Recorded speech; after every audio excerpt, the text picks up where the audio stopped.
សួស្តីបងប្អូនទាំងអស់គ្នាស្វាគមន៍មកកាន់ Channel Leroy Cooking ចាថ្ងៃនេះផងដែរ Channel យើងខ្ញុំនឹងបង្ហាញលោកអ្នកពីរបៀបធ្វើបាយឆាប្រហិតបង្កងនេះចាគ្រឿងផ្សំគោលមានបាយខ្ទឹមបារាំងពងមាន់ស្លឹកខ្ទឹមនិងប្រហិតបង្កងនេះ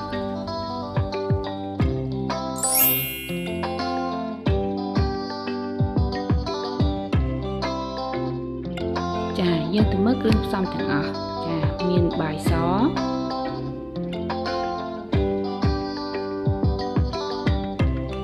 ខ្ទឹមសចិញ្ច្រាំមានស្ករសអំបិលប៊ីចេងប្រេងខ្យងចាខ្ទឹមបារាំងនិងខ្ទឹមហាន់តូច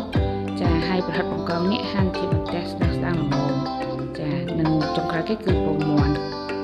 ខ្លាញ់ចាមុនដំបូងយើងទុកខ្ទះឲ្យក្តៅបន្ទាប់មកចាក់ខ្លាញ់ចូល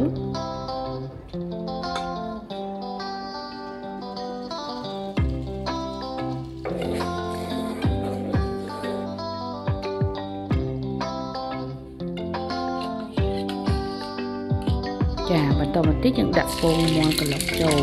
ចាពងមាន់នេះគឺយើងដាក់គ្រឿងហើយបងប្អូនអំបិលប៊ីចេងស្ករសយើងដាក់គ្រឿងលាយមកទៅចាឥឡូវយើងចាប់តាមជាងហើយចាយើងវាឲ្យឆ្អិន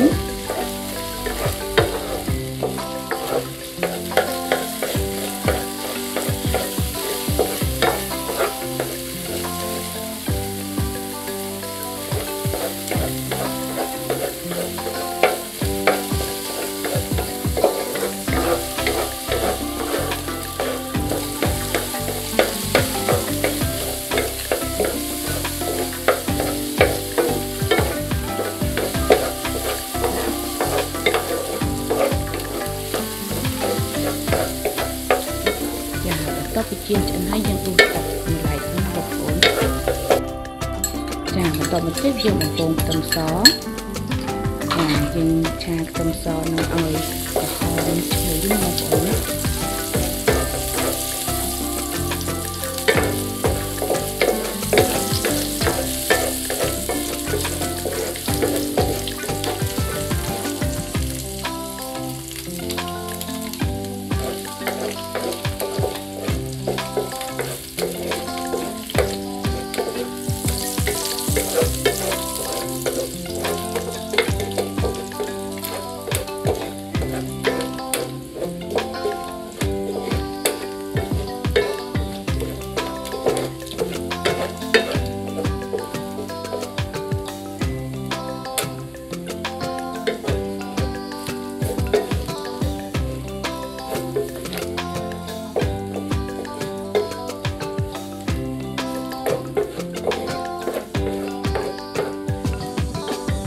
ពេលនេះខ្ទឹមក្រហមយើងបានក្រហមល្មមហើយយើងយកដាក់ប្រហិតបង្កងចូល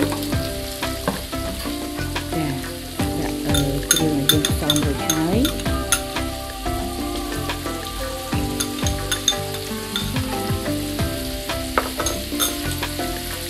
ចាដាក់ខ្ទឹមបារាំងនិងស្លឹកខ្ទឹមចូល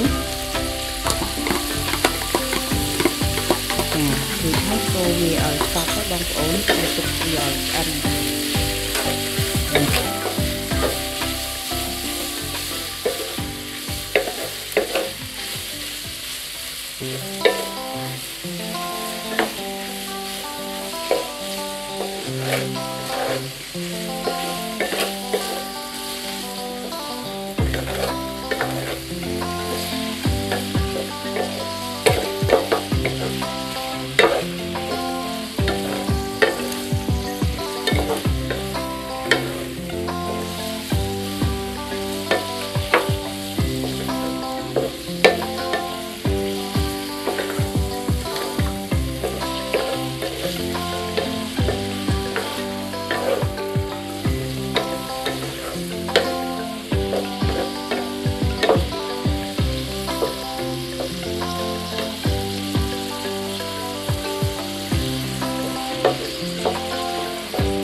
ដល់ពេលយើងឆាខ្ទឹមបារាំងចូលជាតិឆ្អិនអស់ហើយយើងចាប់តាមដាក់ពង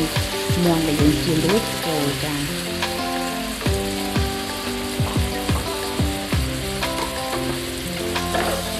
យើងកូរឲ្យសព្វមកផ្លែទៅបងប្អូន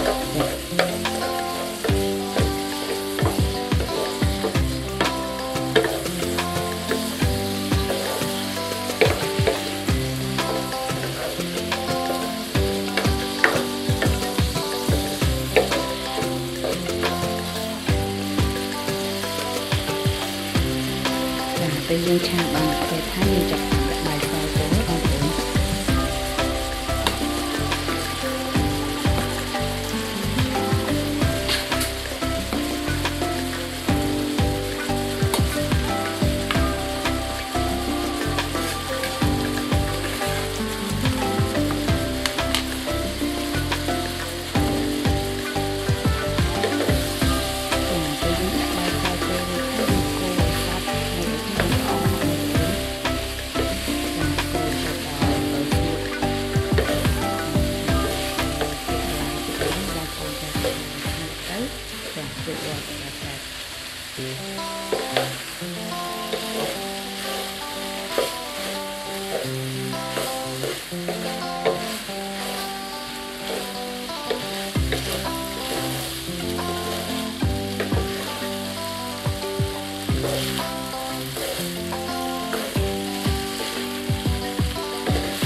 ចាឥឡូវនេះ